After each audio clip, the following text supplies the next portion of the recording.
Hey y'all, okay, like I said, yeah, here's my feet. I work in sandals, especially when it's summertime. So, okay, and I've got the dirty toes to prove it. So, enough of that. Okay, so I want to say thank you so much to everyone for watching and tuning in and sharing these videos and giving the thumbs ups and the likes and all of that. You know, the channel is growing and it's just amazing. It's really, really amazing, and I mean that. It's in a very good, positive way. So I thank you so much for all of that. So anyway, we're going to carry on. I've knocked the races out of this off camera. I should have recorded it, but my apologies. But for a lot of you all, you probably will not go through all of this. The reason I'm going through this is because this rotor is mated to those pads. And yeah, I know I've got some grease on it and I've got to clean it up and all of that. I will take care of that. But if you get new rotors for your Dodge truck, like from any of the auto parts stores, they're going to come with races already installed. Okay? But I got new bearings right over there, and inner and outer. And I'm putting the inner race in. I'm going to put the new inner race in and drive it home. And I've got this nice fancy schmancy driver here. I'm really happy with that. I've used it several other times. You do not have to, if you're doing this job, you do not have to use something like this. You can rent one, most likely, from like some of your auto parts stores, or buy one from, like, say, Harbor Freight. Or you can go really low buck, like I have done hundreds of times before, and use a piece of wood. A piece of 2x4 does pretty well. Okay, so let me set you all up, and I will get on this. And let's see, maybe better if I put you all kind of facing me, like so.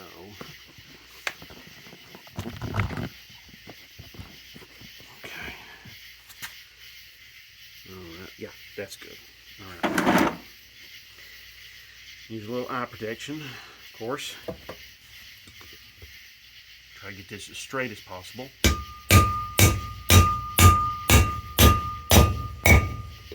You hear how it changed in tone?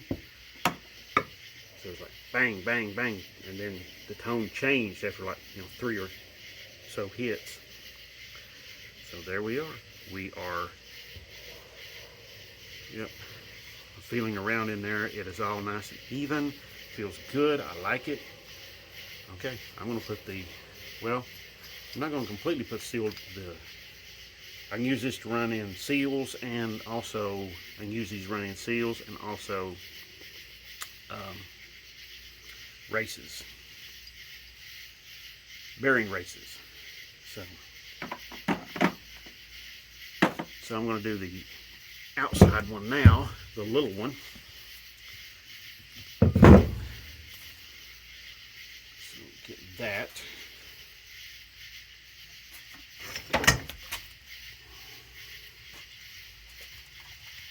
Now when you buy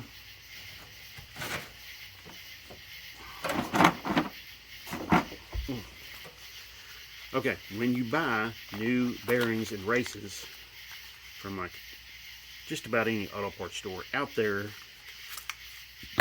they're going to come in a box similar to this.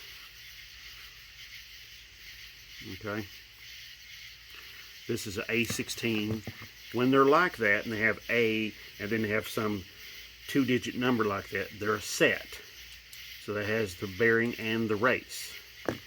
Now they call it cup and cone, the bearing manufacturer and also the parts store. They're the only ones that do that.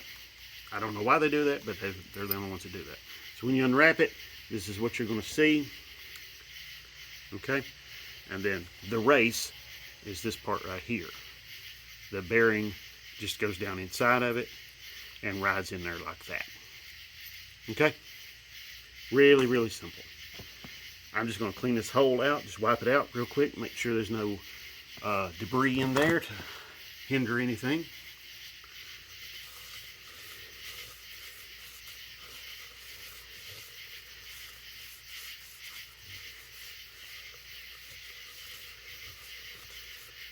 Okay, with some oil back there, but I think that's fine. I don't think that's going to be a problem. A little bit of oil with it back there. So now I'm going to go ahead and see which of these fits the best. So right there, that one fits the best that I can find.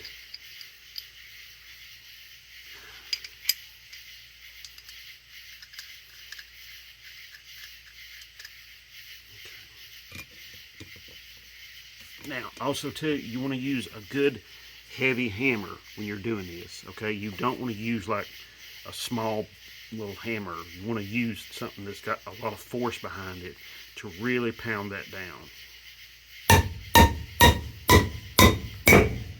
You hear how that changed? Hear how the tone changed every time I hit the hammer, hit this with a hammer, the tone changed just a little bit every single time. So that's really nice. And you also notice it came to an abrupt stop, and then that was it. You know, feeling in there, everything feels good, feels even. That's what you want to feel for. You want to feel behind the race. You want to feel that it's nice and even in there. It is. So I'm happy with that. That's good.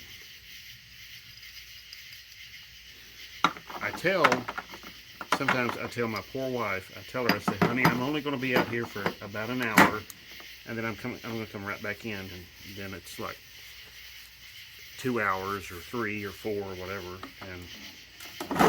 But lots of times also too, and then when you get a little momentum going, it's kind of hard to stop what you're doing. Okay, so next, put some grease in here, pack the bearings with grease. I've covered this before. I'm going to cover it just briefly here and show you what to do. Okay? Show you how I do this. So it's not real hard, not real complex. All right, be right back. Okay, y'all. All right, I've got the bearings right up here. Got some paper towels. I've got plenty of light, and I got my grease and my rotor that is ready to be greased and get ready to put in. So first I'm going to make sure your hands are relatively clean. Okay, you don't want a bunch of debris all over your hands. Now, some people won't do this. They'll just leave this completely bare and let whatever grease is inside there lubricate that. That is entirely up to you. Me, I'll put a little grease on it. Some people will not put much grease in the hub. I will. There's a good reason for that, okay? The reason is when you put some grease in the hub, put a little bit in there, you work it into all the grooves and everywhere, and then when you put your bearing in there, there's already some grease in there for it. And when you put the cup, the other, not only the inside bearing but the outside bearing too, then you put your grease cup, you put your nut and washer and all of that on there. Then when your grease cup, your dust protecting cup goes on, you put some grease in that, and it just forces some more into the bearings, which is exactly what you want. So, okay, I was wiping off the excess. I really don't know why, so I'm going to go ahead and I'm going to start packing the bearings. Okay, this is not as hard as it seems. Okay, it's not as hard as it looks. It's just a little bit of skill, but once you get the hang of it, it's not that bad. It's not hard to do. So let me get the camera set up.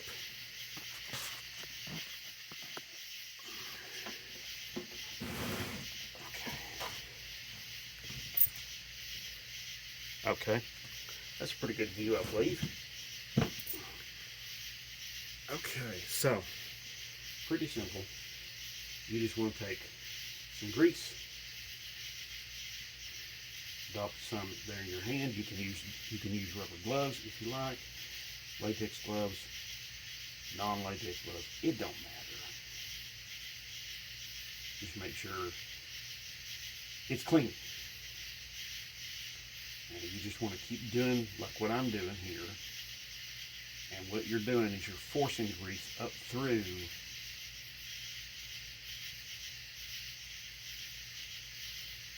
as you can see, that's what I'm doing. You're catching this larger area here, okay? You're catching that with grease and you're forcing it up through here, okay? That's what you're doing. And you just want to keep doing that. This is not hard, folks, okay? Like I said, once you figure out, once you get it down pat, it's not that hard. All I'm doing is I'm taking the bearing, I'm taking that large end, that larger opening, and I'm forcing it down onto a little bit of grease. I'm letting it bite into some grease there. And once it bites in, I turn the bearing just a little bit. Once it bites in and it forces some grease up through, see how it's forced that grease up through there? Okay? Once it's forced some grease up through there, then I know, okay, I can turn it some more and I can do that some more. So that's what I do.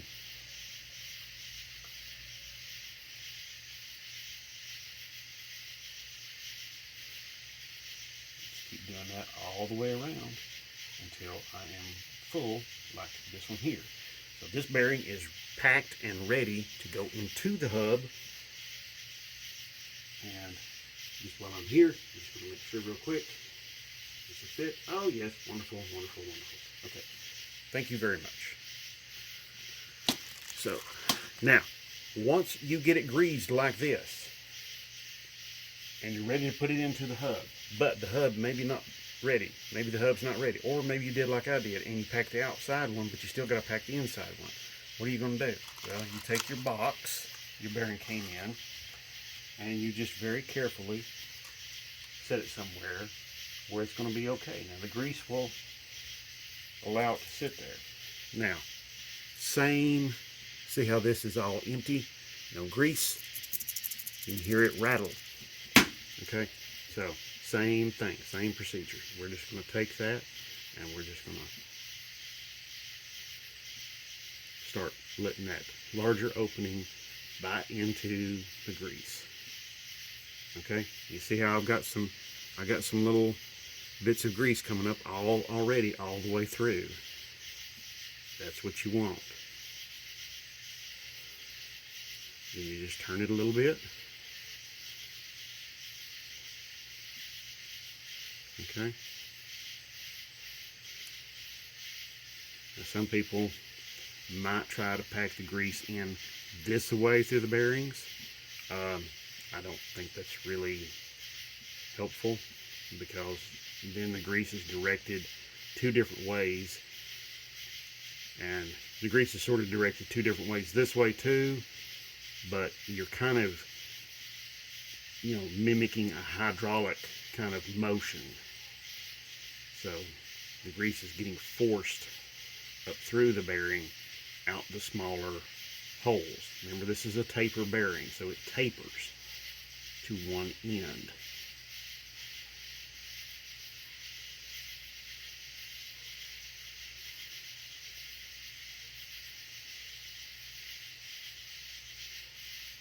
Now, and you're doing this, I'm doing this on a new bearing, but if you're doing this on a used bearing, you just want to keep doing this until you force all the old grease out. Okay? So that may take a little bit longer on a used bearing. So now I'll scrape some of this out of the center here in my palm of my hand. Okay. Get back to work.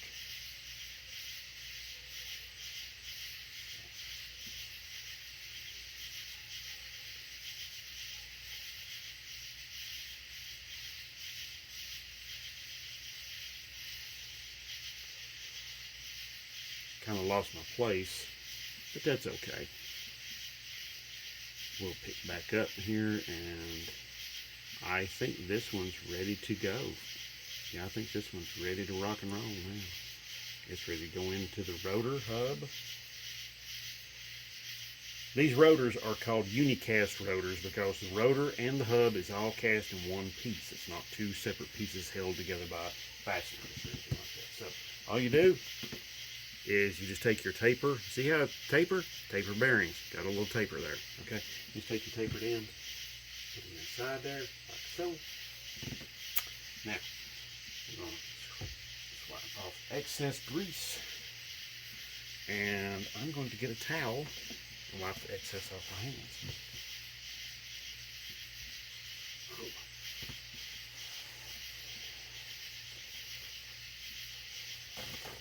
Okay, there you go.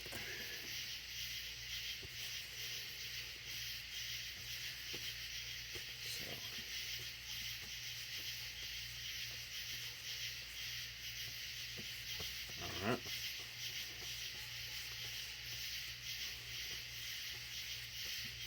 Now take the seal, take the dust seal. I'm just going to reuse the old dust seal that came off of this rotor. I don't feel like it needs to be replaced. Some people will say, no, you have to replace it every single time. And, well, this one was not, the actual sealing parts were nice and pliable. They weren't hard, and so they're easy to work with. And not only that, this was, this seal, well, doesn't face a whole lot of pressure, okay? Very little pressure. So, all we do to run that in, it's real simple, real easy. Okay? I just use like my hammer.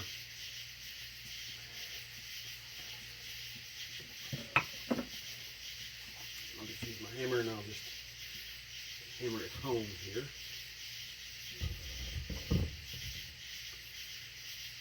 It's very simple.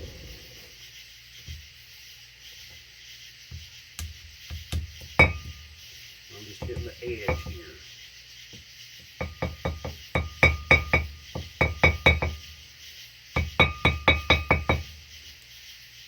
Driving it home there, about the same all the way around. That's good enough for me. So, now, clean off the excess grease here.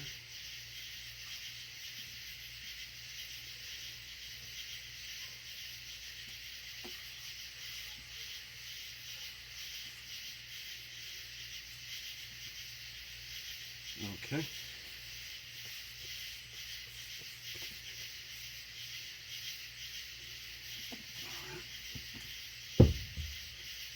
Now, I've got a pretty good amount of grease already in there. I'm going to put just a little bit more in there. The bearing isn't going to slide out because I got my seal in there. That's important. Make sure you've got, you know, your race in there.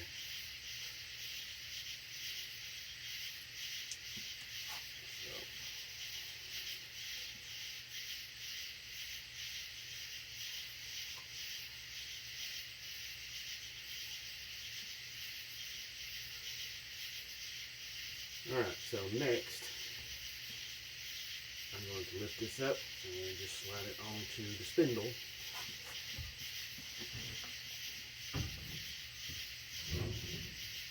Uh-oh. I just noticed something. That's silly me. Okay, I've got to get the jack out of the way. Yep. Okay, so that's what I'm going to do next.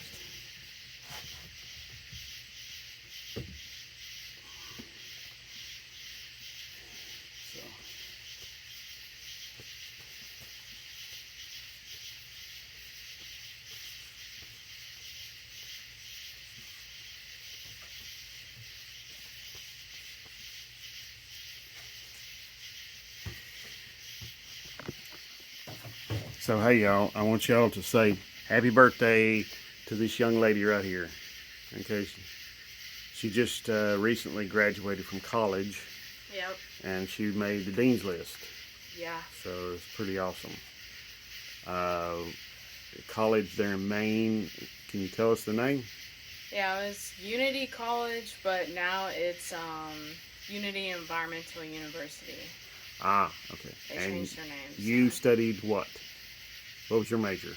Wildlife conservation. Wildlife conservation. And so you would be probably prime person to go to work in like a park, or really for anybody Yeah, that, like the wildlife agency. yeah.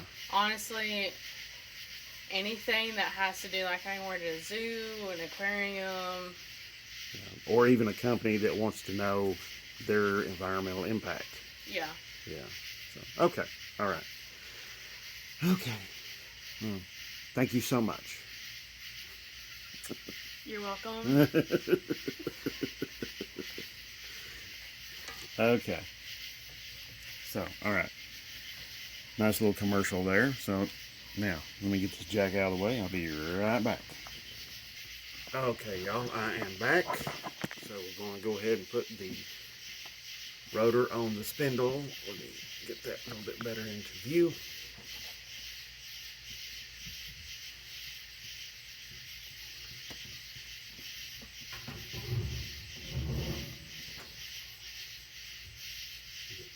Now, it's just going to sit there like that. There's no problem with that. I've got to clean up the hardware, like the spindle nut. There's a washer.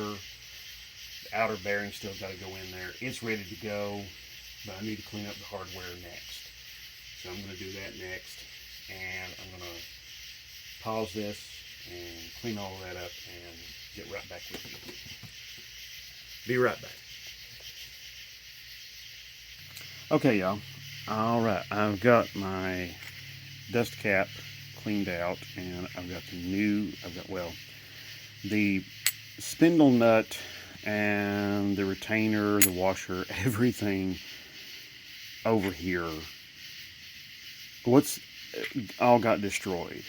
But what's funny is the braces were like really nice and smooth. I mean, I really could have reused them, but I got these new bearings. I got new races with them. I'm like, just go ahead and use them. So that's what I'm going to do. Okay. So, all right.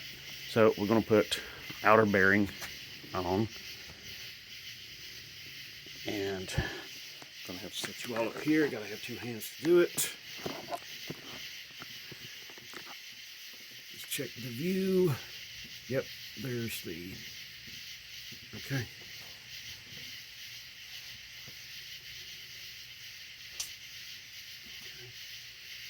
Force a little grease out back there, force a little grease out here, that's fine.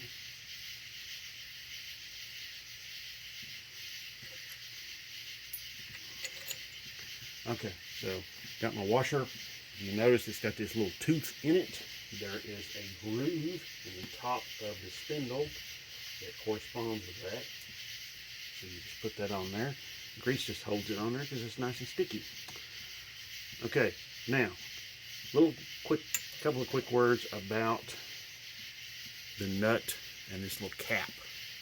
Okay, you'll notice that the nut is not castellated. It's just a regular nut, and it just threads on there like so.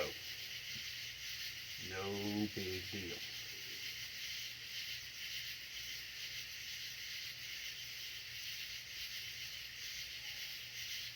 So now you'll also notice that this little sheet metal cap that goes on there, it's got the actual holes to line up with the hole in the spindle for the cotter pin or split key. Now, the reason why Chrysler did this, and you'll see this on a whole lot of rear drive Chrysler products, lots and lots and lots of them. The reason they did that is actually very, very simple. It's a really good engineering idea, and I'll tell you what it is. What it is that if the nut was castellated versus that little sheet metal cap, then the nut could have a stress fracture developing from one of these notches here in this castellated sheet metal cover. Okay? Now, I know you're saying, but wait a minute. You've got those castellated nuts on your ball joints, your tie rod ends, that sort of thing. Yes. However, Chrysler's engineers felt that this was a better way to go than the castellated nut. Now, I'm not an engineer, and I'm not going to argue with them. But I will say this. This system has worked for a very, very long time. It may look cheap, it may look crappy, whatever. But it is a system that works. And that's good enough for me. I don't need something much more elaborate than that. So, okay.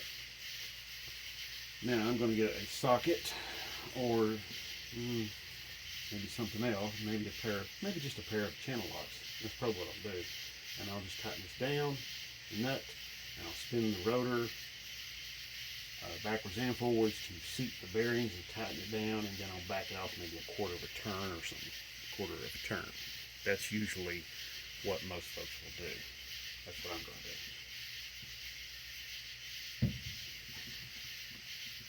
So I'll be right back.